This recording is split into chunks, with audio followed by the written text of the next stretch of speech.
I never thought betrayal could wear the face of your own child. It wasn't some stranger who cut me down, nor a business partner cheating me in silence. No, it was my daughter, sitting across from me at the dinner table, her eyes cold but steady, announcing as if it were nothing. "We're selling Dad's house while he's alive. My house, my refuge, the place where I raised her, built memories, and buried my wife's laughter in the walls." In that moment, I realized I wasn't just being replaced, I was being erased. Erased from my own home, erased from the life I thought I had earned. And the silence that followed, the silence of everyone else at that table, hurt even more than her words. If you've ever felt a wound like this, I'd love to hear your story in the comments. I can still hear the words in my head, sharp as broken glass. "We're selling Dad's house while he's alive." That's what my daughter said to me, across the table I had polished with my own hands for more than 30 years. She didn't whisper it. She didn't soften it. She spoke the sentence with the same steady tone you'd use to say, "Pass the salt." And just like that, I felt myself become something less than a man, less than a father, less than the beating heart of a home I had built from scratch. You have to understand, this wasn't just about property. It wasn't about bricks and mortar or about money. This was about me, about being told, by my own child, that my life was no longer worth the space it filled. I had imagined all kinds of endings for myself. I thought maybe I'd grow weak slowly, that one day I'd simply become a memory inside this house. But never, not in my darkest nights, did I imagine being erased while still sitting at my own dinner table. If you've ever had someone you love cut you down with a single sentence, I'd ask you to share it in the comments. Sometimes putting it into words is the only way to stop it from rotting inside. The evening itself was nothing remarkable before that moment. The oak table had been set with 4 plates. My hands still remember the rhythm of it. Knife, fork, glass. I've done it so many times, I could set that table in my sleep. The smell of baked chicken filled the room, though I hadn't seasoned it the way my wife used to. Nothing tastes the same without her. My daughter and her husband arrived with the kind of smiles that don't reach the eyes. Polite, stretched, rehearsed. I noticed the way his tie was pulled a little too tight, the way she avoided looking at the family photos on the wall. At the time, I brushed it off. I thought maybe it was just one of those strained evenings families sometimes have. I didn't know it was a prelude. We made small talk at first. She asked if I'd been keeping up with my doctor's visits. He asked about the garden, whether the tomatoes had come in this year. I answered the way you do when you sense there's another conversation hiding under the table. And then it came, her voice, low but clear. "We're selling Dad's house while he's alive." The fork slipped from my hand, hitting the plate with a sound that seemed far too loud for the silence that followed. Nobody bent to pick it up. Nobody said, "Sorry, Dad, I misspoke." Nobody softened the blow. I sat there, staring at the wood grain of the table I had polished every Sunday, and I thought, did I just hear my daughter speak of me as though I were already gone? My mind carried me backward. I saw her at 6 years old, hiding behind my leg on the first day of school, whispering, "Don't let go, Daddy. Promise." I saw her running down these very stairs in her prom dress, twirling in the hallway, asking if she looked like a princess. I saw her tears on the day her mother died, her head pressed against my chest, the two of us clinging to each other because we had no one else. And now here she was, speaking of me in the present tense, but treating me as if I were already a shadow. I wanted to ask her why. I wanted to demand an explanation, but my throat closed, and all that came out was the sound of my chair creaking under me. After dinner, or what you could call dinner since none of us really ate, I found myself standing in the kitchen, staring at the sink full of dishes. My hands moved on their own, rinsing plates, scrubbing with a cloth worn thin from years of use. That's what grief does sometimes. It pushes you into small, familiar motions, just so you don't have to feel the full weight of it all at once. As I stood there, I heard the front door shut. No goodbyes, no hugs, no, "We'll talk about it later." Just the door closing, like the final line of a sentence I hadn't wanted written. The house was quiet again, too quiet. The kind of silence that doesn't comfort but accuses. I sat down in my chair, the same one I always sit in, and whispered into the empty room, "While he's alive." The words didn't feel like hers anymore. They felt like an echo I'd carry inside me until my last breath. If you're still listening, maybe you know something about silence like that. The silence of family turning into strangers at your own table.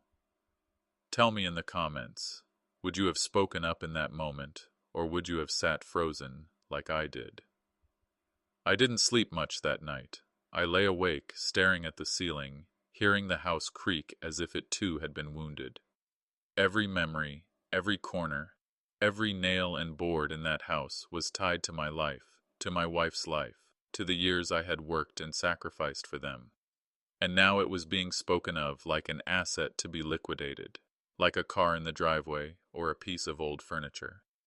I turned the words over and over in my head, each time finding a sharper edge. While he's alive. Alive, yes, but not seen, and not valued, not wanted. That was the night I began to realize that being alive isn't the same as being allowed to live in peace. I told myself the next morning that maybe she hadn't meant it the way it sounded, that maybe it was clumsy phrasing, that maybe love was still there, hiding underneath. But deep down, I knew. Because when your own child speaks of you as though you're half dead already, you don't just hear words. You hear the truth they didn't bother to dress up. That was the first crack. I didn't know then that the deeper wound, the one that would cut closer to the bone, was still waiting for me. The morning after my daughter said those words, I walked through the house like a man who no longer belonged in it. Every step echoed louder than it should have, as if the walls themselves had turned against me. I couldn't shake the sentence from my head. We're selling Dad's house while he's alive. It repeated like a cruel hymn, reminding me that I was being treated as though I were already gone. It's a strange kind of grief when you're alive to witness your own erasure. Death, at least, gives you the mercy of silence. Betrayal forces you to stand still while the world you built is dismantled in front of your eyes. If you've ever felt that kind of wound, that sense of being unwanted in the very place you gave your life to, tell me in the comments. Sometimes reading another person's story helps carry the weight of your own. I started in the bedroom. The sheets were still wrinkled from the restless night I'd had, but it wasn't the sleeplessness that caught me. It was the memory. That was the room where I carried my daughter when she fell asleep on the couch, her small arms dangling limp, her breath warm against my neck. I'd lay her down gently, always pulling the blanket over her, always tucking the edges so she wouldn't get cold. I could still hear her little voice. "Half asleep. Don't go, Daddy." Now, standing there, my hand resting on the old wooden bedpost, I wondered how the girl who once begged me not to leave had now asked me, in her own way, to disappear. I moved into the hallway. The banister greeted me like an old friend. The cracks I'd promised to repair years ago were still there, deepened with time. I had always thought there'd be more chances, more tomorrows, more lazy Saturdays when I could finally fix it. But in that moment, looking at those cracks, I realized how much of life slips through your fingers while you're waiting for the right time. The kitchen was harder. The smell of old wood and faint spices lingered, but it was the silence that hurt. My wife used to hum here, a little off-key but always warm. She'd stir her sauce and tap the spoon against the side of the pot like it was part of the melody. Sometimes she'd look up at me and smile, as if even the smallest act, like cooking pasta, was a kind of love letter. Now the only sound was the hum of the refrigerator, steady and indifferent. I touched the counter where her hands had worked dough, the cupboard she used to slam shut when the hinge stuck. These weren't just objects. They were extensions of her, of us, of the family we once were. And the thought crept in again. If they take this house, what's left of me? I walked into the living room. The photographs on the wall looked back at me. My daughter at 5, holding a balloon. My wife's smile on a summer picnic. The three of us together in the backyard, our arms around each other, faces lit by the kind of happiness you don't realize is rare until it's gone. I tried to study my daughter's younger face, searching for the bridge between the child who clung to me and the woman who now saw me as a burden. Was it me who changed? Was I blind to her slipping away, or had I simply chosen not to see it, too afraid to face the truth? The question GN awed at me. Did I fail her somehow, or did she fail me? At one point I found myself sitting in my armchair with the TV on, volume low. I couldn't follow the program, I just needed the noise. Every now and then, my eyes drifted to the window, where the late afternoon light slanted across the floorboards. The The dust in the air caught the glow like tiny particles of memory, suspended for a moment before falling away. I whispered her words again. "We're selling Dad's house while he's alive." Saying them out loud didn't make them easier. It only made them more real. I tried to picture her face at the table when she said it. There was no hesitation, no flicker of doubt, just resolve. And that was the part that twisted the knife. She wasn't struggling to say it, she believed it. That night, I sat by the front door. I don't know why. Maybe I was waiting for her to come back, to knock and tell me she hadn't meant it. Maybe I thought if I stared at the door long enough, the past would walk through it instead of the present. I rested my hand on the doorknob, cold and familiar. My lips moved before I realized I was speaking. "If they take this house, what's left of me?" The words hung in the air like smoke, heavy and poisonous. "If you've stayed with me this far, let me ask you something. If you were in my shoes, would you fight to keep the house, or would you let it go to preserve peace?" I know there's no easy answer. That's why I ask, because hearing how others see it sometimes opens a window in a room that feels too dark. And if this story touches something in you, don't forget to subscribe. It may not seem like much, but for someone like me, every listener feels like a hand reaching out in the dark. The house that once held laughter now carried echoes. Every corner carried a ghost, not of strangers, but of the life I had loved and lost. And as I stood there at the door, airing that question into the silence, I felt the truth settling in. This was only the beginning. Because betrayal doesn't stop at one sentence. It grows, it finds new ways to cut, and I hadn't yet seen how deep it was about to go. I keep replaying her words in my head as if I might have misheard them, as if my ears were too old, too tired to catch their true meaning. "Dad, it's just practical. You don't need all that space." Practical, that's what she called it. Practical to push me out of the house I built brick by brick, in the years when my hands were still strong. Practical to shrink me into a smaller space, like a man in storage. I told myself she didn't mean it the way it sounded. Maybe it slipped out, the way careless words sometimes do. But even as I tried to believe that, the sentence kept cutting into me, sharper each time. A few days later, I dialed her number. My hands trembled as I held the phone, and I hated that. A father shouldn't tremble when he speaks to his own child, but I did. I asked her, in a voice smaller than I wanted, if she had truly meant it. Her reply came soft, almost distracted, as though she was doing something else while speaking. "Dad, you don't need all that space. It's just practical." That word again. Practical. I hung up quickly, before she could hear the silence rising in me. I sat with the phone in my lap for a long time after, convincing myself she was only worried about me, about how I'd manage the house alone. I tried to see her words as a kind of care, buried beneath her tone. If you've ever done that, tried to twist someone's words into love, even when they cut you, write it in the comments. I'll be reading them.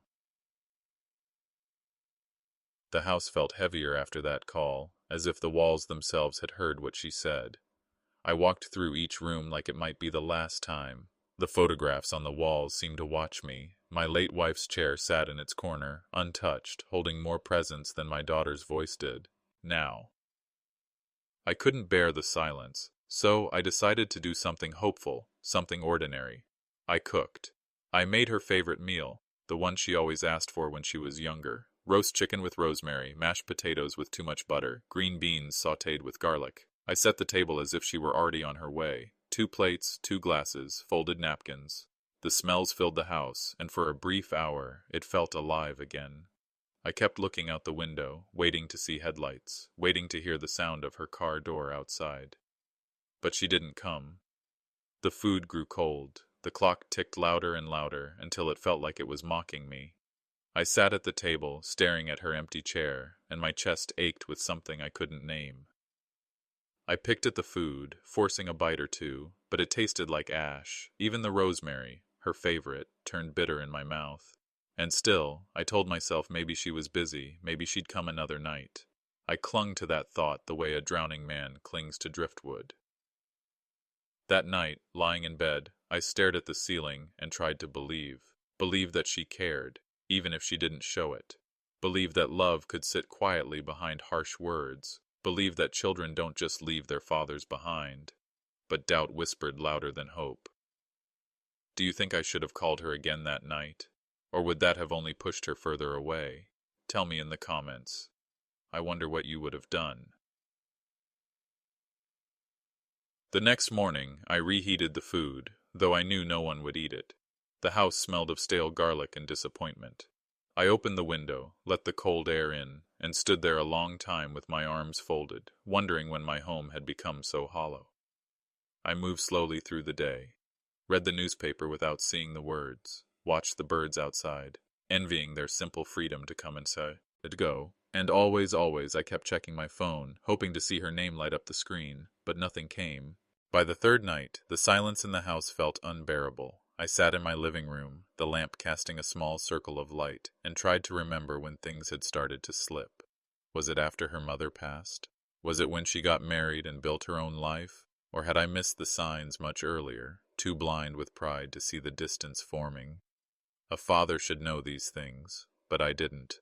I tried to busy myself with little chores, fixing a loose hinge on a cabinet, sweeping the porch, polishing the old wooden table, but each task seemed to ask me the same question: how long can you pretend she'll come back, when she already left you in her heart? Still, I clung to hope.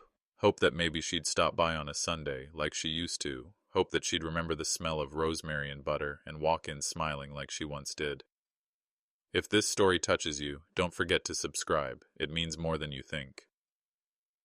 One evening, I set the table again, just 2 plates, just in case. I placed the food carefully, straightened the silverware, and poured a glass of water for her. I waited. I stared at the clock. The second hand circled around and around, carving silence into the room. My back ached from sitting so long, but I didn't move. The food grew cold again. My hope grew thinner.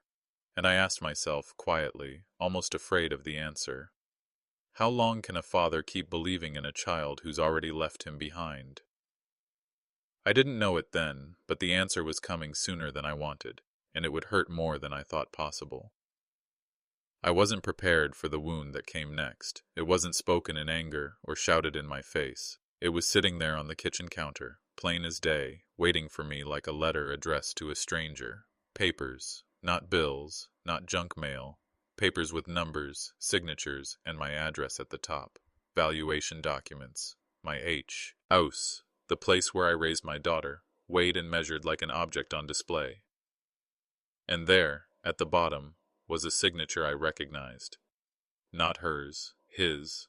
My son-in-law's neat, confident scrawl, like he had every right to decide what happened to my home. The betrayal wasn't loud. It was quiet. Paper and ink, a decision made without me. I stood at the counter for a long time, staring down at those pages. At first my hands shook with anger. I felt heat rising in my chest, words forming that no one was there to hear. But underneath the anger came something heavier, grief. Because it wasn't really about the house. It was about what the papers said without saying. That my voice no longer mattered. That my place in this family was negotiable, like a piece of furniture too large to keep. If you've ever discovered something like that, proof that the people you love have moved forward without you, tell me in the comments. I'll be reading every word. I sank into the chair by the counter, the one where I used to drink my morning coffee while my wife hummed in the kitchen. I traced the edge of the paper with my finger as if touching it might wake me from the dream, but it wasn't a dream. It was real. I imagined them talking it over without me. My daughter and her husband, weighing pros and cons, making plans, nodding in agreement. Not once picking up the phone to say, "Dad, what do you think?" I thought of her as a little girl again, running barefoot down the hall, her hair wild, calling, "Daddy, come see!" That voice lived in me still. How could the same child now cut me out so cleanly, as though my thoughts, my wishes, my years here meant nothing? That night, I didn't cook. I didn't turn on the television. I couldn't even bring myself to wash the dishes in the sink. Instead, I sat in the living room in the dark, the only light coming from the old clock on the wall. Its hands glowed faintly, and with every tick I felt time pressing down on me. Tick, another second where my voice wasn't heard. Tick, another reminder that usefulness fades. Tick, another piece of proof that I was slipping into the margins of my own story. I tried to picture what would happen next. Would strangers walk through my home, measuring rooms, peering into closets, judging what I had built? Would they laugh at the old wallpaper in the hallway, the one my wife picked because it reminded her of her grandmother's house? And worse, would my daughter stand beside them, nodding, agreeing, helping them see how easily I could be moved aside. The thought cut so deep I pressed my palms against my face and stayed there, hiding, even though no one could see me. I spoke aloud then, but only to myself. My voice sounded foreign in the quiet. So this is what I've become. Not a father whose opinion is sought. Not the man who held the mortgage, who fixed the roof when it leaked, who worked nights to keep food on the table. No, now I was just an obstacle. A man too old, too set in his ways, too small to fight against the tide of decisions made around him. If this story touches you, don't forget to subscribe. It means more than you think. I sat there until the clock struck midnight, until the house felt colder than usual. I didn't turn on the heat. I didn't want comfort. I wanted to feel the ache, the weight of what I had found. Maybe if I let it sit heavy enough, it would remind me that I was still alive, still capable of feeling. But the truth is, I felt less like a man and more like a guest in the life I had built. My daughter's laughter still echoed faintly in these rooms, my wife's handprints were still on the curtains she sewed, and yet I was the one being nudged toward the door.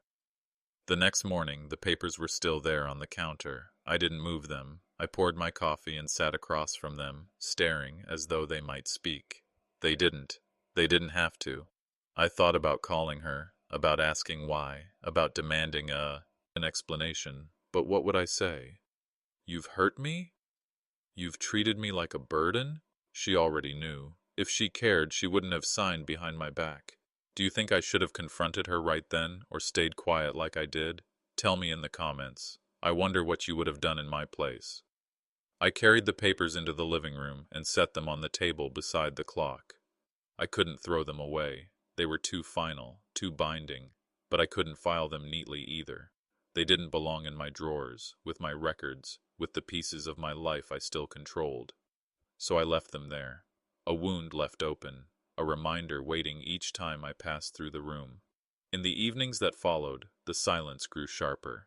Even when the neighborhood kids played outside, even when the wind rattled the branches against the window, it all seemed distant.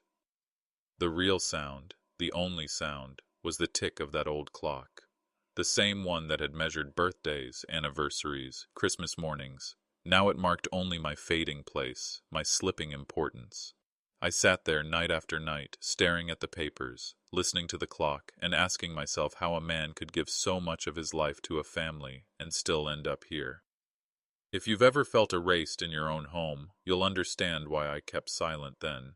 Speaking might have changed nothing, and silence at least let me hold on to the small dignity of not begging. But dignity can feel hollow when no one notices it.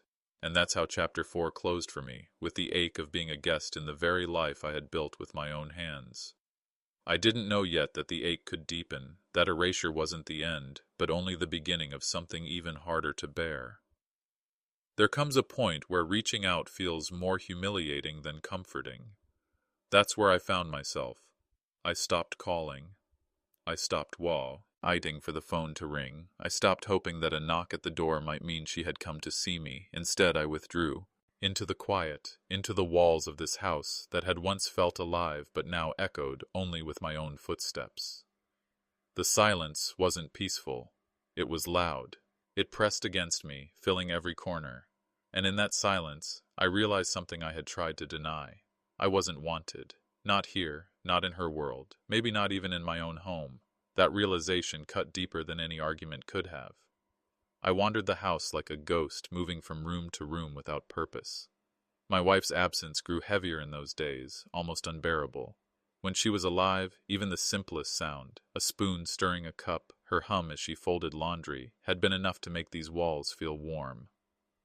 Now, there was nothing, just me, my breathing, and the creak of old wood under tired feet. I remembered something she once said, long before illness took her. Home is where you're wanted. At the time it felt sweet, almost obvious. But now those words landed like stones in my chest. If home is where you're wanted, then what happens when you're no longer wanted in your own home? Have you ever heard a simple phrase from the past take on a whole new meaning years later? Write it in the comments. I'll be reading them. Mornings became the hardest part. I would wake early out of habit, expecting the day to bring something worth doing. Instead, the hours stretched empty before me. The kettle's whistle became my only companion, a sound that mocked me with its routine. I'd pour the tea, sit at the kitchen table, and watch the steam curl upward, vanishing as quickly as it came. Sometimes I'd catch myself reaching across the table, expecting her hand to be there. The chair sat empty, and I'd pull my hand back before it reached the surface, ashamed of how automatic the gesture still was. If this story touches you, don't forget to subscribe. It means more than you think.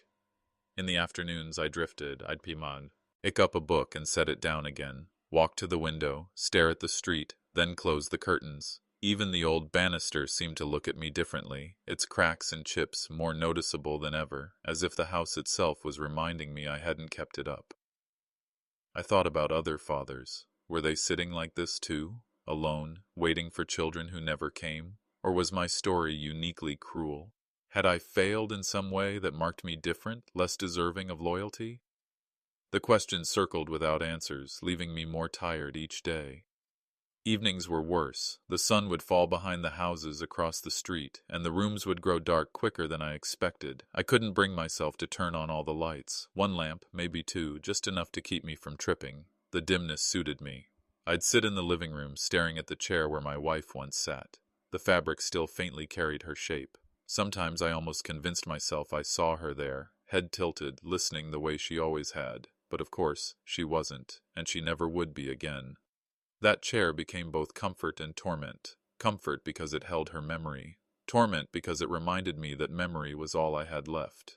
I stopped cooking meals the way I used to. What was the point of setting a table for one? I'd heat something simple or sometimes nothing at all, and sit with the plate on my lap. The food didn't matter. Eating had become mechanical, a way to keep my body moving through the days, nothing more. One evening, as I sat with the untouched plate, I whispered aloud, "Maybe the truth is, I'm already gone to them." The words startled me. Saying them made them feel more real. Maybe my daughter and her husband had already closed the chapter on me in their minds. Maybe I was only alive in body, but not in their story anymore. Do you think that's possible? That one can be alive and yet erased from their family's life? Tell me in the comments. I wonder how many of you have seen this happen. I began to move slower, not because my body demanded it, but because my spirit did. Every task felt heavy, making the bed, washing a cup, taking out the trash. Each one seemed to whisper the same question, who am I doing this for? I wanted to believe I was doing it for myself, that I still had enough dignity to care, but the truth is I was haunted by the thought that no one else cared whether I did or not. And so the silence grew. It wasn't just the absence of voices, it was the absence of being seen, of being needed, of being loved in the simple, ordinary ways that keep a man upright. Sometimes I would stand at the front door and place my hand on the knob, as though I might step outside, walk to her house, and knock, but I never did. I told myself I didn't want to intrude. The deeper truth was harder. I was afraid she wouldn't open the door, or worse, that she would but look at me with the same polite distance she used at my table that night. So I stayed inside. The house became both refuge and prison. Nights stretched long. The ticking clock in the living room became my companion. I'd sit there, listening to each second pass, wondering how many more I had left, and whether any of them would matter to the people I once mattered most to. Sometimes I thought about my funeral. A grim thought, I know, but I couldn't help it. Would she weep then? Would she stand by the casket and remember me as the father who carried her on his shoulders, who taught her to ride a bike? Or would she only remember me as the old man who stood in the way of her plans? That question lingered every night, heavier than sleep. If you've ever felt forgotten in your own lifetime, you'll understand the weight of those thoughts. And if you haven't, I hope you never do. I ended many nights whispering her mother's words back to myself. Home is where you're wanted. But now, when I looked around, I listened to the silence. I knew. Home was slipping away from me, not because I had left it, but because it had already left me. That's where Chapter 5 leaves me, sitting in my own house, moving like a shadow through rooms once filled with life, convinced that maybe, to the only family I have left, I'm already gone.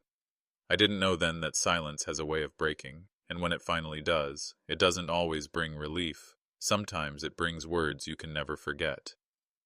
There are moments in a father's life when silence hurts more than words. That Sunday, when I dialed my daughter's number, I already knew what she would say, what she would think of me. But I needed to hear it from her lips, not in whispers shared with her brother, not in the clipped sentences passed between them like I wasn't in the room. I needed her to face me, not as a caregiver, not as someone plotting a future without me, but as my daughter. And still, even before she arrived, I feared the truth. I set the table with 2 cups, though I knew only one would be used. I boiled water for tea, more out of habit than hospitality. My hands shook as I placed the kettle back on its base, and I thought to myself, when did making tea become the most difficult act of my day? When the knock came, it wasn't the light, playful rhythm I remembered from her younger years. It was short, quick, efficient, businesslike. She walked in without a smile. I noticed it right away. She looked around the living room as if measuring the space, her eyes lingering on the walls, the shelves, the window she once stared through as a girl. Not once did her eyes rest on me. "Sit," I said. My voice was soft, almost apologetic. She did, across from me, and in that moment the distance between us was wider than the room itself. I asked her quietly, "Do you really want to sell this house while I'm still breathing in it?"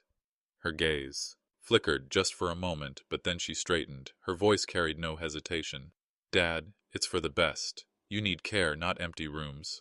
I didn't argue, not with words at least.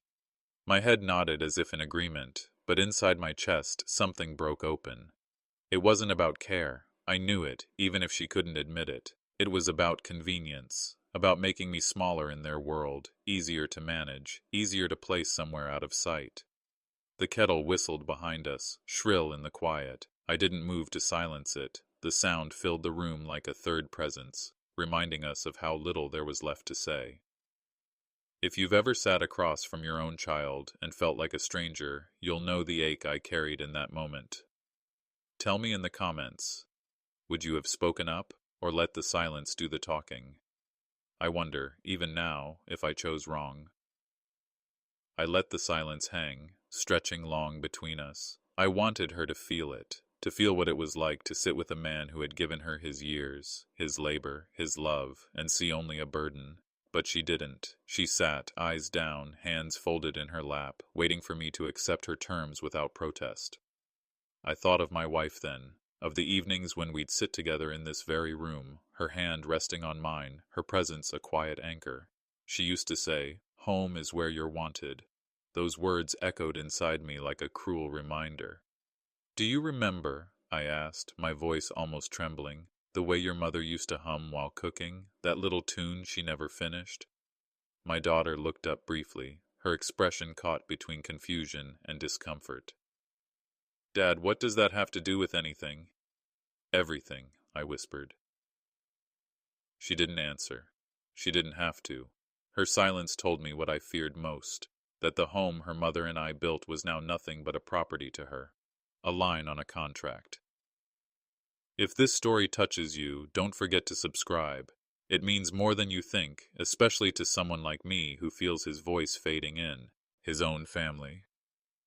I sat back in my chair, studying her. The curve of her cheekbones, the line of her jaw, so much of her mother lived in her face, and yet the warmth, the tenderness, seemed lost, replaced by practicality, by the cold efficiency of adulthood. She finally broke the silence, her words firm. "Dad, I'm only trying to help. You can't live here alone. It's not safe, and it's not fair to us either." "Fair," I repeated, tasting the word like something bitter. "Fair to you." Her eyes hardened. "Yes. We can't keep worrying. You don't understand how hard it is for us." I wanted to laugh, or cry, or shout, but none of those things came. Only quiet. Only the sound of my own breath filling the emptiness she left between us. Maybe some of you listening know this feeling. The way love shifts, the way children grow into adults who weigh you not by your love, but by your usefulness. If you've felt that, write it in the comments. I'll be reading them. For the first time, I let the silence linger. I thought she would rush to fill it, to soften her words, to reassure me, but she didn't. She simply sat there, waiting for my surrender. And in that pause, I realized something brutal. She wasn't asking anymore. She was telling me. When your child looks at you and sees only a burden, I thought, love feels like a foreign language. That was the truth of it. I could speak, but she would not understand. I could reach, but she would not take my hand. The tea went cold in its pot. Neither of us touched it. She stood finally, brushing imaginary dust from her skirt. "We'll talk again soon, Dad." Soon. That word felt like a dismissal, like a polite curtain dropped on a play whose ending had already been decided. The door closed softly behind her, but the sound reverberated through me louder than any slam. And in that silence, I asked myself a question I wasn't ready to face. If this is love, then what is abandonment? I didn't know then that the real fracture hadn't yet shown itself. What came next would cut even deeper. There comes a point when a man learns that shouting does nothing. I had shouted once, years ago, when I was younger, and believed that volume carried truth. But now, with age pressing down and silence filling my rooms, I understood something different. Justice isn't always loud. Sometimes it lives in the quiet decisions no one sees. That realization came to me after that Sunday with my daughter. Her words, "You need care, not empty rooms," still echoed in the corners of my house. She had meant it to sound reasonable, even loving, but I heard only convenience. I knew then, if I sat still, they would take this house, piece by piece, until nothing remained of the life I had built here. So, I decided not to fight with raised hands, but with steady ones. I found the old number of a lawyer my wife once trusted.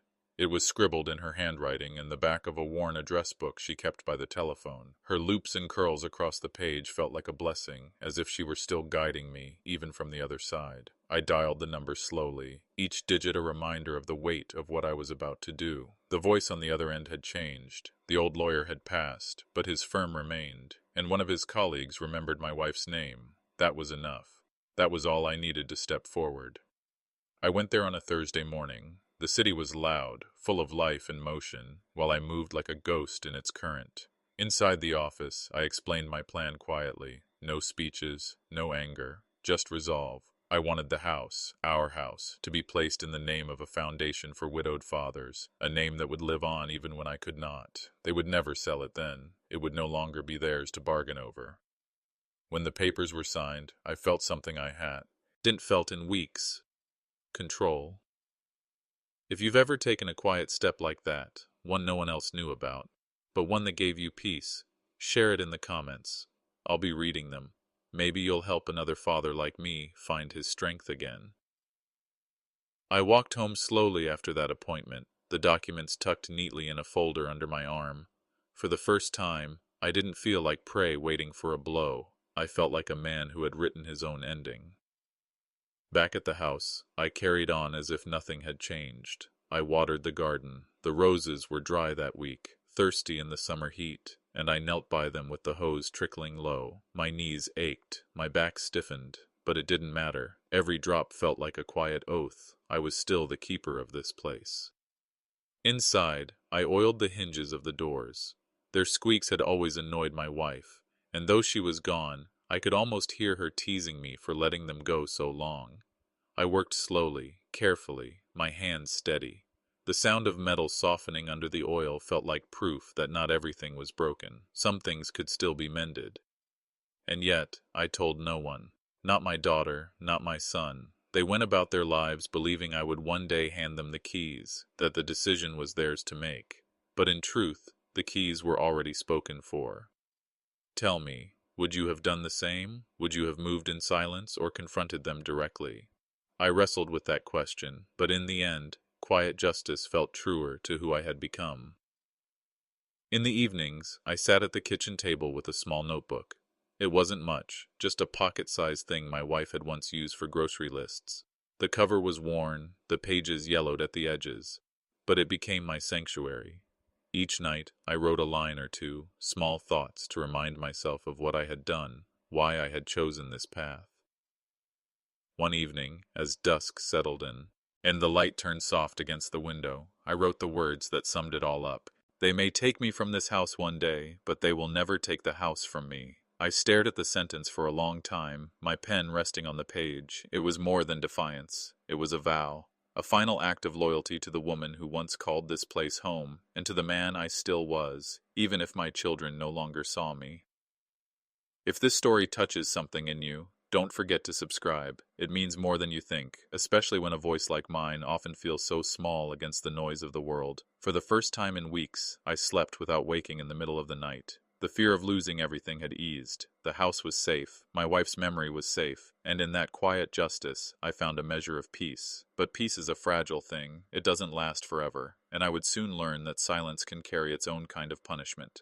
There is a truth that takes a lifetime to learn. Love does not always return in the same shape you gave it. You can pour yourself into a child, watch them grow, sacrifice until your bones ache, and still, one day, find yourself sitting at a table alone. That was my wound, and I carry it quietly now.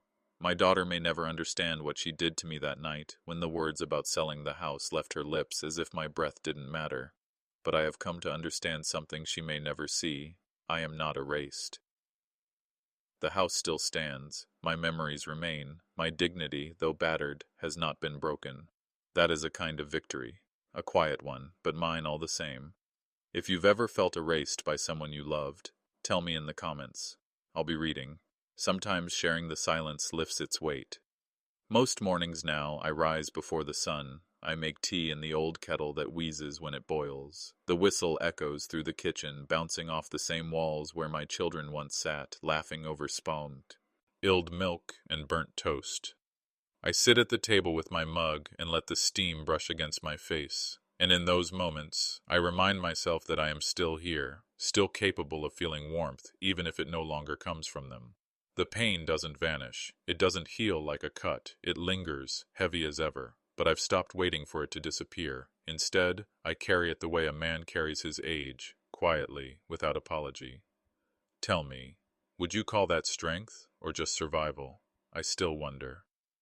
I walk through the house slowly, my hands brushing along the familiar wood of the banister, the frames hanging crooked on the walls. Each step whispers memory, my wife's laughter in the kitchen, my daughter's small feet thudding against the upstairs floor, my son's voice calling for me in the yard. They are not here, but the walls remember, and that is enough to keep me standing.